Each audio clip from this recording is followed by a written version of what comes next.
Welcome to This Is How, an ACLU of North Carolina podcast that unlocks the untold stories of justice, freedom, and activism from right here in North Carolina. We will explore how we can make change happen one voice at a time. Get ready to be inspired, informed, and empowered to create a fairer future for all. And now, here's our host. Students on college and university campuses have historically been indicators of the state of the rest of the country. They display trends that inform us of timely social movements and political events, and they give us a pulse on how young people are or are not getting involved. With free speech being threatened across the nation, student organizers are more important than ever as we meet the moment with nationwide protests and activations of First Amendment rights. Universities are microcosms of society. For example, when people started to become concerned with diversity, equity, and inclusion, college campuses were the ones who saw these programs cut long before legislation followed suit, and unfortunately felt the impacts sooner than the rest of society. And this isn't new. UNC Chapel Hill had student protesters as early as 1930, which has continued on through decades of changing administrations, wars, and societal transformations. As current events unfold, and as all of us are impacted by said events, students are more often than not the ones to take direct action first. Campus populations are able to organize in a way that is effective, fast-paced, and cohesive. Students make waves where there needs to be commotion. They demand change where there needs to be equity, and they utilize their First Amendment rights without hesitation.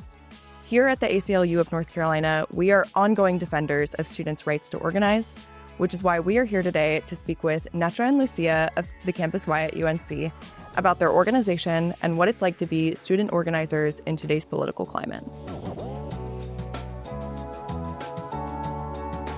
Okay, so to get us started, I'd like for you two to tell us a little bit about your organization and what your roles are. I also went to UNC as an undergrad, and I worked a little bit with the UNC Campus Y. But yeah, can you talk to us about what the programs are and what you do? Yeah, so we're the co-presidents of the Campus Y. The Campus Y is UNC's social justice hub. We have a building, a department that's affiliated with us, and then 20 student committees that range a broad range of student activism. So we have like climate activism, queer activism, like educational activism, really something for everyone. We run the executive team, which is kind of separate from these committees and does more like broader social justice stuff. So we have like a general body where we introduce people to organizing. We have a first-year council where we introduce first years to the UNC community, and really just focus on kind of bridging the gap between different types of student organizing. I think also we have been really working towards in recent years, not just bridging that gap, but serving as a pathway to tangible organizing, both within the Y and outside of the Y. Because there's a lot of student groups that aren't connected to the Y that are doing amazing work on campus. And so figuring out ways we can not only support our own work, but really take students, give them the skills and tools they need to organize, and then push them out to other groups who are doing super important work on campus. Really just like the beginning of the pipeline of general engagement. We want to build up organizers, not just to organize on campus, but to leave UNC knowing that they have the ability to make change and to really keep that ethos of social justice with them throughout their careers, whether it's like in banking or in law or computer science, whatever that looks like. There are ways that students and then as adults should be making change and should be caring about the communities around them. Yeah, so I want to take a step back for a second. Can you explain a little bit about what organizing is and what just, for our audience and what student organizing looks like in particular? Yeah, so organizing broadly is bringing people in to whatever you are doing and kind of a little bit delegating, but working together to push those in power to kind of build up the people power generally. For students, that typically within the institution looks like putting pressure on the administration or putting pressure on institutional forces. So you're pressuring like the skill of civic life, or you're pressuring Lee Roberts, or you're pressuring some dean of like arts and sciences to do what you want effectively. And so with students, I think the role of organizing is a lot more like easily visualized because it's students, and then it's like these opposing, typically individuals. But on a broader scale, organizing is just any power. So you might be like organizing for a law or organizing against like the General Assembly broadly or organizing against like the forces of the patriarchy. But student organizing is very much students versus admin typically. Well, obviously, this is a very particular political time, and organizers are facing unique challenges right now. What is it like to be doing student activism and organizing work in this political moment? And what are some of the challenges to that? Yeah, I mean, I think that there's a lot to being a student organizer in this moment. And I think one thing that we talk about a lot as the co-presidents is there is a level of risk that we assume being a more public face for organizing on campus. So that's one of the big challenges that we face. But also, I mean, we're at school. We're at school that students are paying for or have wonderful scholarships for.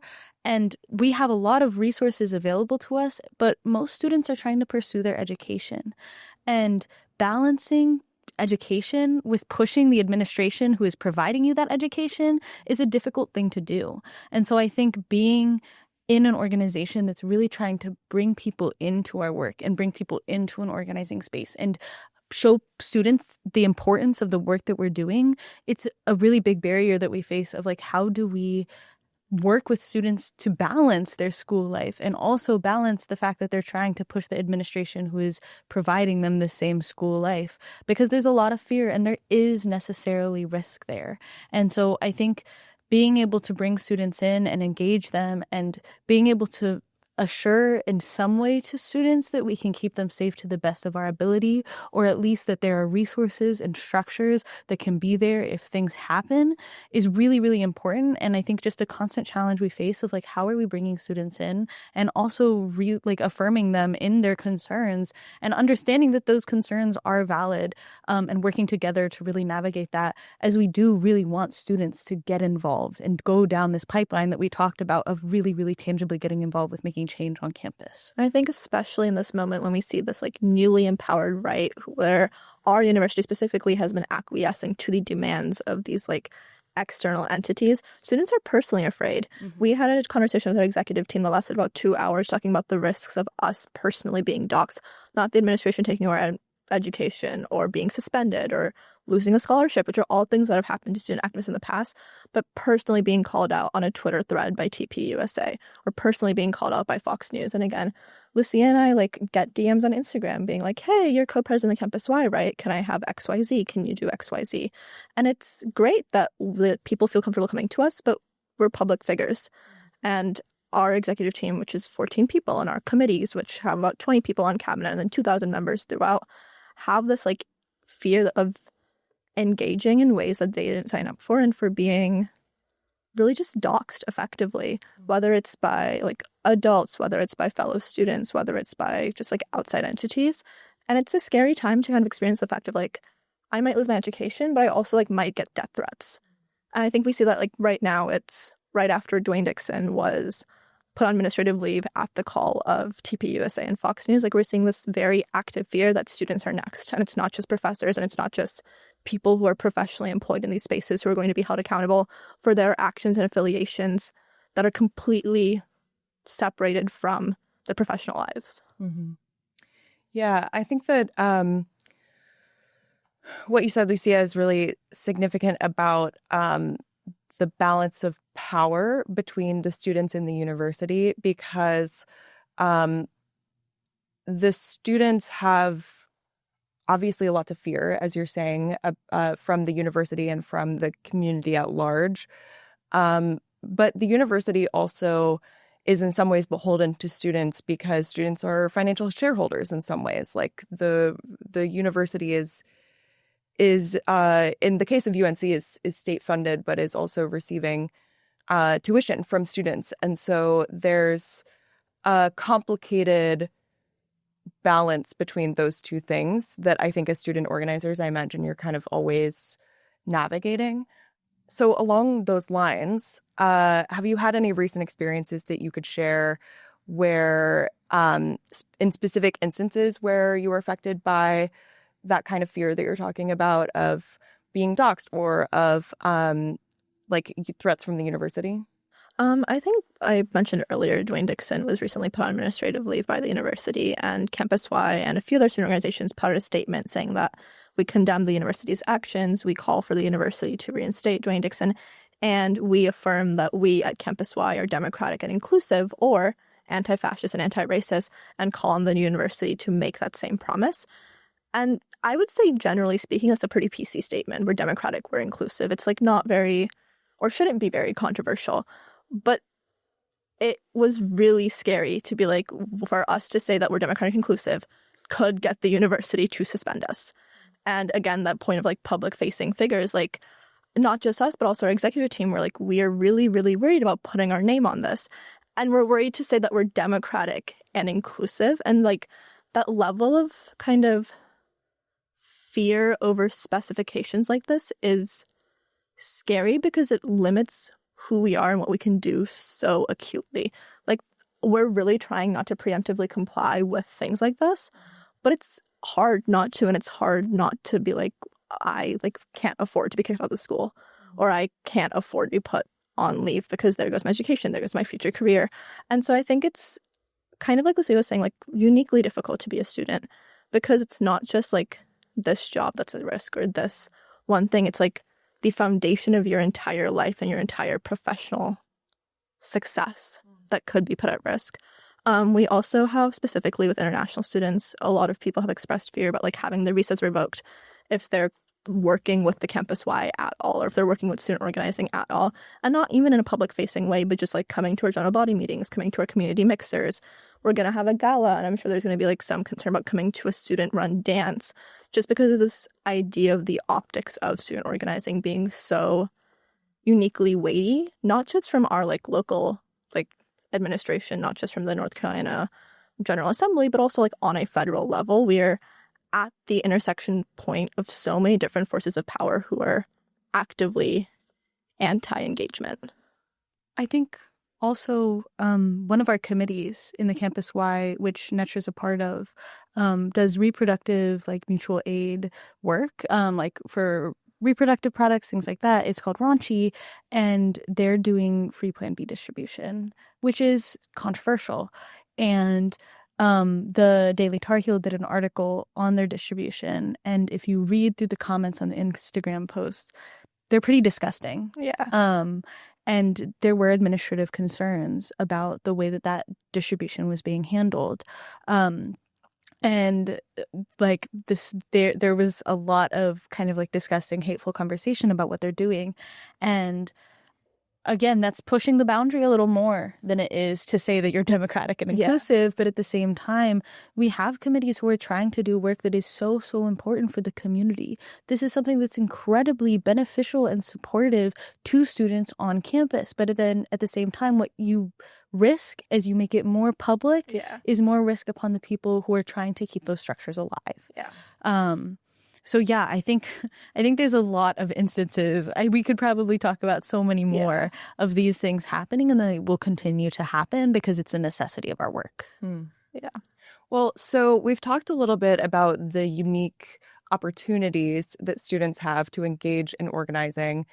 We've talked about how campuses have historically been rife with kind of opportunities for political activism and engagement. And we've talked about some of the particular risks. Why do you think that it's important for students to continue to engage in organizing? And, you know, what benefits do you see to that kind of work? Specifically at UNC impacts the broader community so comprehensively. And students are some of the only stakeholders who have the ability to put pressure on the university. And so a lot of student organizing isn't just about our individual welfare. It's also about like our broader community impact and our broader community actions. Because if UNC moves the Dean Dome somewhere, and if maybe moves the Dean Dome to like a historically Black neighborhood, that's an entire population that's going to be impacted that doesn't necessarily have the power that students do because of this relationship as financial stakeholders, as people who need to be satisfied for the university continue functioning, and as like prospective new students get turned off by the university actions. And so I think students are uniquely positioned B, students are young, and I think there is something to be said about the power of the youth voice and the willingness of young people to engage in actions that are maybe more risky, are maybe more morally driven because of a lack of like societal weight at this moment in life. And then also just generally, I think that it's important for anybody, not just students, to make change in the ways they care about. And it's a great practice to get into the young, like at 19, at 20, and to carry that into your life in the future. I think exactly really on that last point. I mean, one thing also is that students have more flexible schedules than like a lot of working adults do. And there is something about that that allows organizing to happen. It doesn't mean that students aren't doing a lot, but it does mean that they might have more flexibility, like with our schedules and our time, to be able to engage in this work. But I think especially coming into organizing as a student on a campus where not only is organizing more accessible, but you can have the opportunity to really take in the skills of organizing that build you up as someone who can kind of like really successfully work in community and work to make change. That becomes so much more valuable as you enter the community, you enter the workforce, as you leave your time at a university. Because it's not just that, you know, you're a student and then you organize there and then it's over. And that's something we talk about in the Y a lot. We want to not only be building up people to be organizing on campus while they're at school, but also as soon as they graduate to continue that work. And I think that's one of the most crucial aspects of student organizing, is that it doesn't stay just student organizing, that it just becomes community organizing, and it becomes supporting your community and working on the issues that you care about, whether that's in your workplace, whether that's in your broader community, whether that's in the things you're doing outside of your job. Being able to continue that involvement is super, super important, and learning it and gaining those skills as a student, I think, is one of the best ways to do it. I think what's really important about student organizing is a lot of student organizing is just like student-aged organizing. So we both started off organizing in high school. I would say yours was a lot more community focused, but I would consider myself a community organizer as well. And right now we're organizing specifically within the bounds of our campus. So we're student organizers. But like before, we were student-aged organizers doing community organizing, and the skills are transferable. The importance of it is still there. And it's all just kind of like one big ecosystem of working together to make the change that will push the world in the direction we want it to be. Yeah, I think that that sort of highlights why it's so helpful for us to work with student organizers and to be in community with students, because as you're saying, it's important for students to continue to engage in some way. And I think that organizations like the ACLU and our partner organizations that also do organizing on the ground, it can be difficult to find ways to bring people in. And it seems like there's this opportunity on college campuses for the reasons that y'all are saying. And I imagine also because there's a central location where y'all are able to meet up, and it's a community that is existing in the same physical space. And trying to organize on a broader scale can be challenging. But if you get people in on the ground floor in the way that you're talking about, I think that that can pave the way for engagement with organizations like the ACLU or, any sort of advocacy organization that does this sort of organizing work. I think that point about like the physical space is so important. I think that's very true of college campuses broadly, but specifically with the Campus Y, having a building and having all of us in the building all the time, running in for a meantime coffee, running in because we have a meeting, running in to go pack up Plan B to distribute for Raunchy, makes it so that we're constantly in community with the people we're organizing with, and makes our relationship stronger, our ability to mobilize more effective, and brings people in because somebody will be in line at meantime, see that we're running back and forth, be like, oh, what are you doing? Oh, I'm going to go do this. I'm going to do that. You should come to this meeting. And I think that aspect of like a third space generally is so, so important when talking about bringing people into the work you're doing and being an inviting, welcoming space.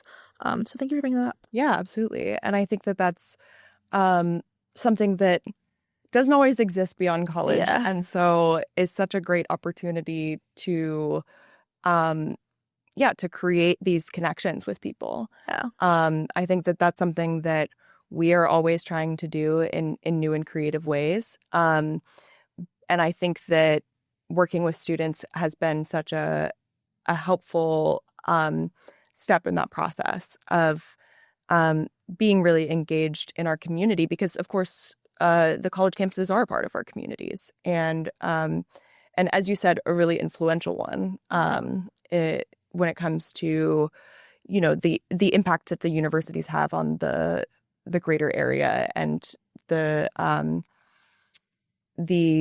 culture of the triangle and the state at large.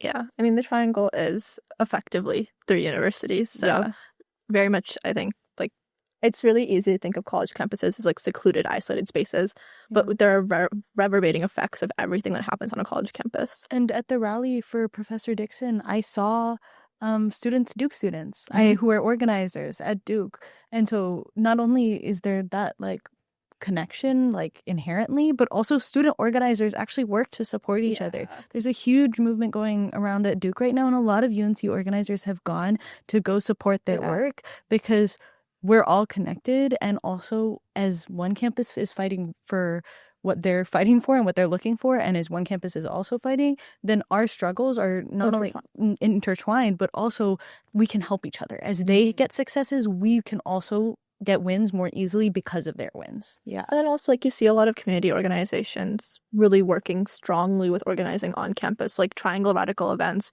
and, say, like UNC SJP, for example, work really closely together because our issues aren't just student issues, and our issues aren't just like UNC like confines of the campus issues. They are like broader issues that just students are organizing for in the places that they have power. Well, so along those lines, what do you think that community organizers outside of the campus community can learn from student activists and student organizers? I think all of organizing, in my opinion, I read a really interesting thing on this, is learning on both sides. And I think that I don't know that there's nothing especially unique about a broad generalized student organizer that a community organizer specifically could learn.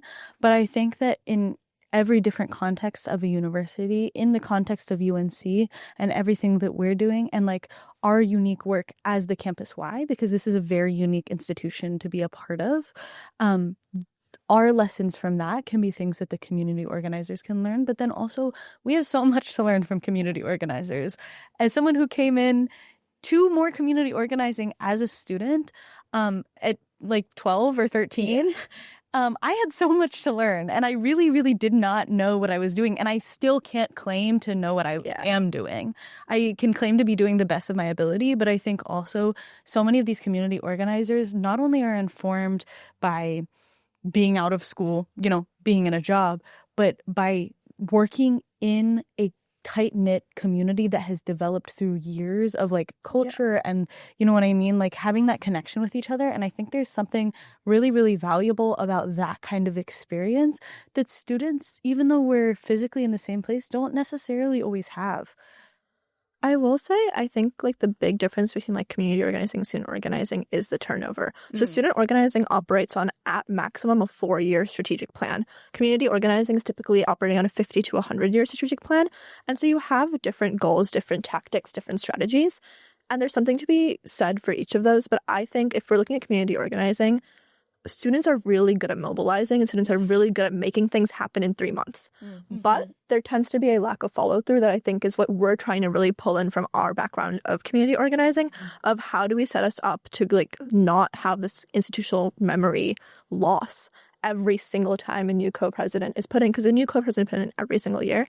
But community organizing, we really embrace like a just do it kind of tendency where we ask anybody for anything. If we want to have an event, we just like do it, make it happen.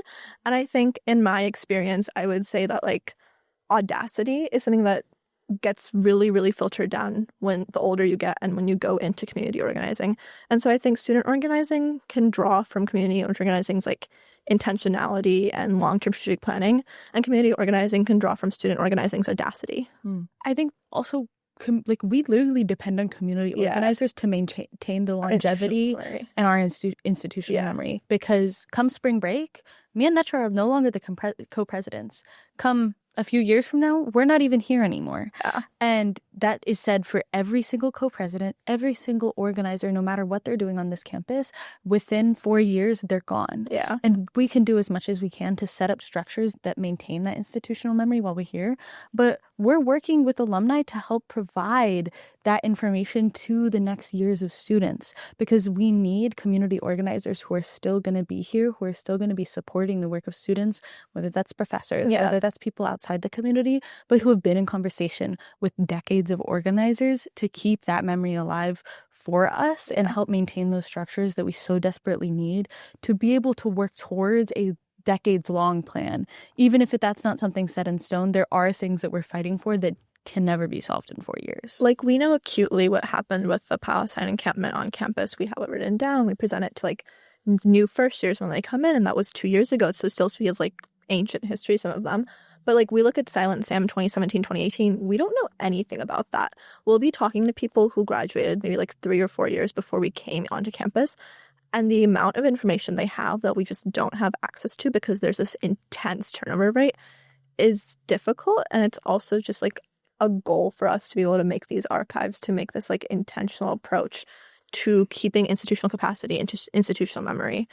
And it just, I don't know, we're very thankful for the amount of community organizing that UNC specifically has, both in and outside of like the Chapel Hill Carver area. Like, we have the MCJC Center, we have CEF, we have these long-going initiatives that students can't pull off, and they're grateful that we help like students who are willing to be arrested and beat up by the cops during an encampment, or who are willing to like physically topple a statue. Because not that you don't see these things happening with the community organizing, but I think especially in the US, and especially post like non-violent kind of messaging pedagogically, there's a lot more of a hesitance with that when you see like normative community organizing versus normative student organizing is a lot more radical just in action.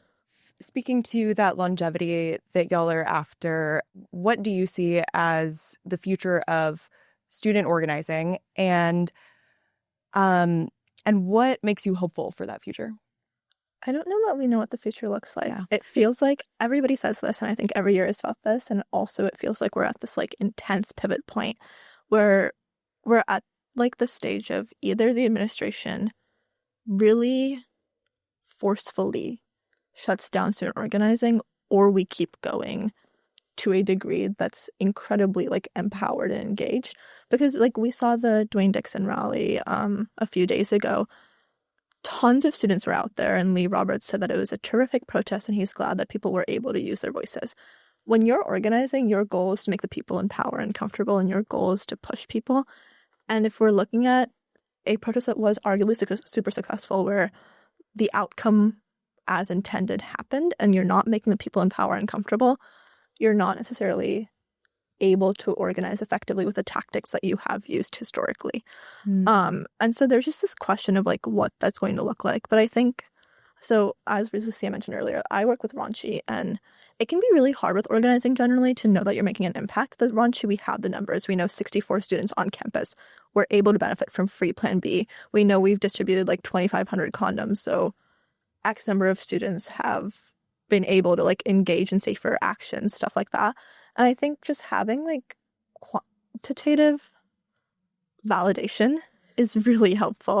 And that's probably like the academic validation aspect of things. Generally, you're in a school, you're like used to these kind of like objectification of things, but it's really nice to know that like I've helped X people, and the work that you're doing is like acutely important.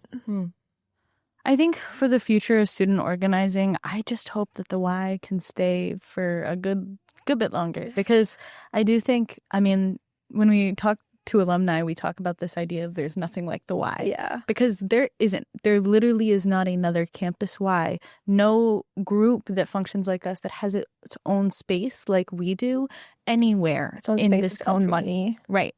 We have a freedom in our ability to act that almost no other student group on this campus does. And I think being able to use that both to propel our work, which is very important, but also with things like our Y Fund, which are providing support to student groups across campus that don't have the kind of protections that we do, is so, so important. And I think especially in the wake of us getting shut down with the encampment, us having a lot of things, we can't be the ones necessarily organizing the protests like we were before. We can't necessarily be as vocal as we were before because of the risks that it assumes. I think it's a line we're constantly figuring out how to toe, but there are groups who can. And so I think standing as a supporter of that work and being able to be there as like a backbone for student groups that are doing some of this work that is making the administration uncomfortable is really, really important. And I really hope that our role in student organizing on UNC's campus can stay for a while longer, and we can maintain our longevity as an institution for a significant period of time. I see student organizing as more united. Yes. That's my hope for the future. United in coalition absolutely. building. Because we're, I think, very much realizing that it is an ecosystem. Not just one organization can do it, not just one organization has it historically. And these bonds are actively being built on campus right now. Yes. And so I see the future of student organizing as inherently intersectional, intertwined, and coalition-oriented. The goal of like administration is to tear that down too. Like, I think it's really important to call that out. Like, they want us in competition. Yes. Like, administration deliberately wants these conflicts to happen, and they do happen as a necessity of organizing. And like, ultimately, it is people working in the same space. There's going to be like heads butting. There's going to be things that people don't agree on. But I think being able to work as a community and as a more united front is exactly what the administration is trying to prevent us from doing. And so I think being able to maintain that kind of connection and keep it going past just this year, past next year, past our time here, past the next few people's time here, is so, so important to actually being able to push the administration to do what students deserve. Yeah, I'm really grateful to both of you for engaging in this work and for, committing your time on campus to these important issues that we are committed to as well. And I'm really grateful to you both for spending some time with me today to talk about this. Is there anything else that you want our listeners to know? Or how they can support you? Follow Campus Y UNC on Instagram and donate to @CYUNC's Venmo. I think resources and like direct access to mutual aid is really, really important in this time. And one of our hardest issues right now is that like resource distribution. So if you have the ability to like donate, we'd really appreciate it. Great. Yeah, absolutely. Awesome. Thank you guys so much for joining us. Thank you for having us. Thank you. Thank you for joining This Is How, brought to you by the ACLU of North Carolina. If this episode resonates with you, we challenge you to take action. If you go to acluofnorthcarolina.org, you'll find ways to donate and volunteer. Join us on social media as well. And if you like the show, share it with your network, subscribe on YouTube or a podcast app, or give us a rating at ratethispodcast.com/ACLUNC. This episode was edited and produced by Earfluence. Thanks again, and we'll see you soon on This Is How.